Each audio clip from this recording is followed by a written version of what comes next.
The story begins with a glimpse into the miserable past life of a salaryman in Japan who spends his days getting crushed on crowded trains and his nights eating instant noodles alone in front of a computer, barely catching the last train home and living a monotonous existence until he suddenly finds himself reincarnated in a fantasy world. He wakes up as a small child named Van in a massive, moss-covered cavern where a stone giant rises, but his reality is actually a life of luxury as the son of a noble. He realizes he is in a new body with small hands and discovers he is Lord Van, a 2-year-old toddler. A maid named Till rushes over to him when he stands on a stool near a window, warning him that it is dangerous, but Van calmly apologizes and explains that he was just overwhelmed by the magnificent scenery. Till is shocked by his sophisticated vocabulary and asks where he learned such difficult words, reminding him that he is only 2 years old. Van realizes that he has retained his memories from Japan and confirms his identity as Van Nye Furcio to Till, who is delighted that he can say his family name.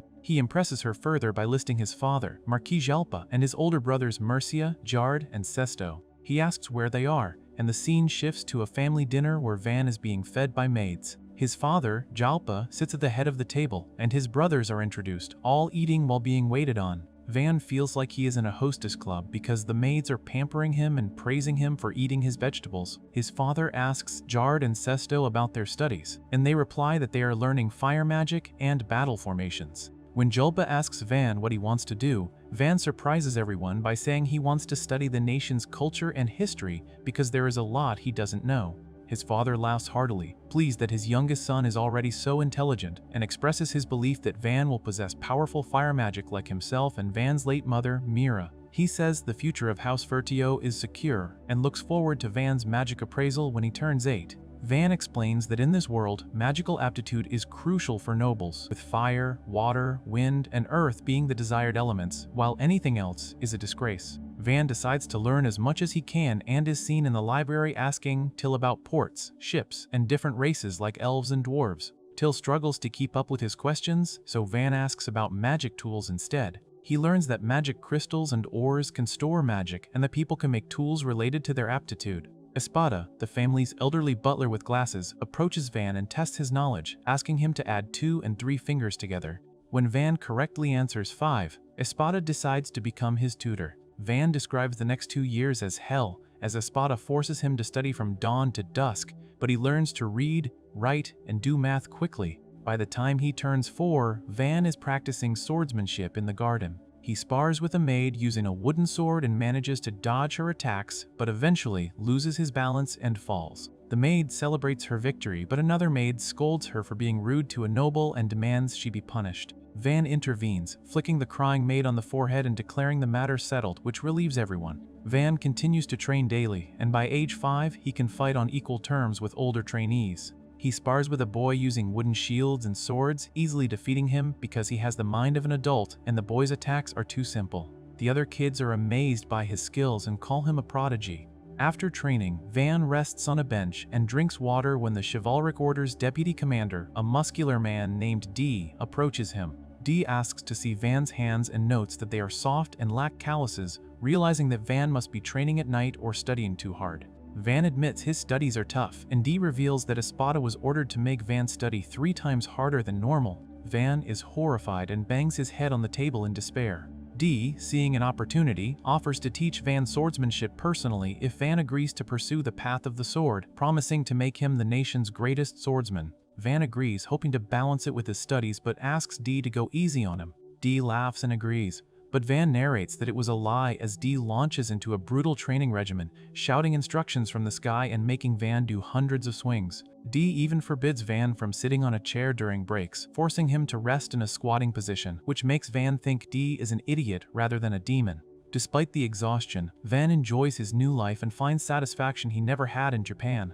By age 6, Van is regarded as a genius but is completely burned out by the endless cycle of studying and training. He tells Till he wants to go play outside, so they visit the city's largest market. Van is amazed by the bustling crowds and the massive Mary Chamber of Commerce building, which reminds him of a wholesale store. While looking around, they hear shouting and see a man dragging a bruised girl with purple hair by a rope. The knights with Van prepare to draw their swords, but Van stops them and asks the man why the child is bound. The man, who has a beard and looks unkempt, claims the child is his son and he is selling him into slavery because he is poor. Van is appalled by this. A pink-haired woman named Rosalie appears and recognizes Van as the Marquis's son, welcoming him to the firm. Van asks Rosalie how much the slave would cost. The trader says the child has thieving magic, so Rosalie estimates the value at 3 large silvers. The trader agrees, but then kicks the child for crying and calls him worthless. Van grabs the trader's arm to stop the abuse and offers 5 large silvers to buy the boy immediately. Till hands Van the money, and he pays the trader, who leaves satisfied. Van asks the child if he can stand and introduces himself. The child says his name is Kamsin. Van tells Kamsin he is free to go, but Till points out that the Marquis won't allow a child of unknown origin into the mansion unless he is a slave. Van asks Kamsin if he wants to come with him, and Kamsin agrees. They go into the shop to finalize the slave contract and buy Kamsin clothes. Rosalie is charmed by Van's kindness and waives the contract fee. Later, Van is hiding in a room eating a pastry when Kamsin enters and tells him that Dee is looking for him. Van tries to bribe Kamsin with the pastry to say he isn't there, but Kamsin points out that Dee already knows. Kamsin shows off a crest on his hand that proves his loyalty to Van, but he has crumbs on his face. Dee bursts into the room, shouting that Van is missing, and interrogates Kamsin.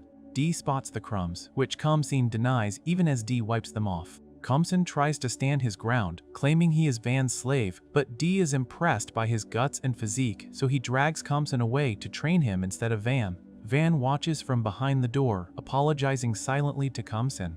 Time passes, and the townspeople gossip that Lord Van is turning 8 and will soon undergo his magical aptitude appraisal. They hope he becomes their lord because he is kind. At the castle, everyone expects him to have fire or wind magic like his family. However, during the ceremony, a massive explosion of light occurs and the scene cuts to a somber gathering where Van's father is furious. It is revealed that Van has no aptitude for the 4 elemental magics and instead possesses production magic. His father screams that this is the most unfortunate type of magic because it only allows one to create items that can be made without magic, offering no offensive capability to protect the people. He laments that his wife Mira was a powerful mage and cannot understand how they produced a disgraceful failure. He points his staff at Van, calling him a fool for getting everyone's hopes up.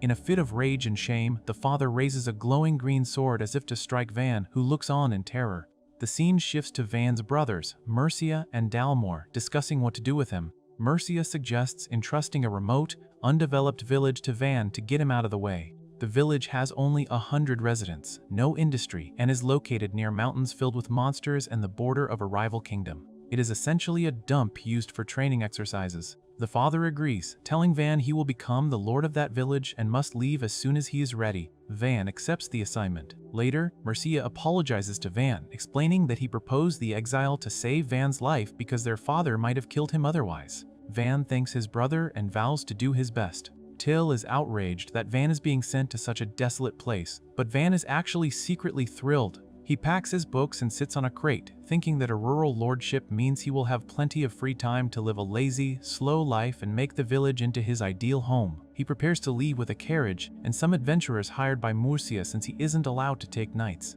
Suddenly, Till shouts and hikes up her maid skirt, performing sumo-style leg stomps in a fit of determination, declaring that she is his personal maid and is coming with him. Van is surprised, but then 2 knights, Arb and Law, appear and announce they are coming too. They explain that they took early retirement from the chivalric order just to follow him. Even Espada, the elderly butler, shows up in a suit, claiming he has trained a successor and wants to supervise Van's studies as entertainment for his old age. Van is overwhelmed by their loyalty but begs them to stop making a fuss. As the small group departs in a carriage without the family crest, Van reflects that his father wanted him to leave in secret. However, as they ride through the town, he hears shouting and orders the driver to stop. He looks out to see the streets lined with cheering townspeople waving banners that say, "Lord Van is departing." Dee rides up on a horse, laughing, and explains that he couldn't let Van leave like a rat scurrying away, so he organized a grand send-off. The people cheer for Van, telling him to take care and come back soon. Van, who was trying to be stoic about his exile, is moved to tears by the display of affection. He waves goodbye to everyone, realizing that despite the harsh rejection from his father, he is loved by the people and his friends. The episode ends with Van and his loyal entourage heading toward the frontier, ready to start their new life in the remote village.